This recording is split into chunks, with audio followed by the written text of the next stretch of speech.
வாழ்க்கையில் மாற்றத்தை ஏற்படுத்தக்கூடிய நூல்கள் ஒவ்வொன்றும் வீட்டில் இருக்கணும். வீட்டில் குறைந்தபட்சம் ஒரு 150-200 நூட்களை நம் சொத்தாக சேமித்து வைக்கணும்.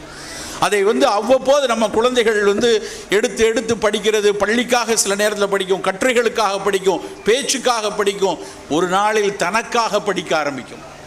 அந்த மாற்றம் நிகழ்வதற்கு 5-6 ஆண்டுகள் ஆகலாம். எங்கள் வீடு நாங்கள் ரொம்ப 26 வருஷத்துக்கு அப்புறம் நான் வீடு கட்டினேன். சென்னைக்கு போய் ஒரு வீடு கட்டணும் ரொம்ப ஆசை இருந்துச்சு.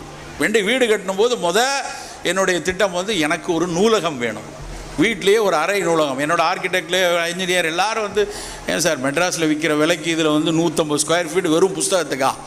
அவசியம் இல்லாத சொன்னார். இல்லை, இந்த வீட்டில் எவ்வளவு சமையலறை முக்கியமோ அதே அளவுக்கு முக்கியம் புத்தகத்தின் அறை. அங்கே அஞ்சரைப்பட்டி எவ்வளோ முக்கியமோ அதே மாதிரி எனக்கு நூட்கள் முக்கியம்.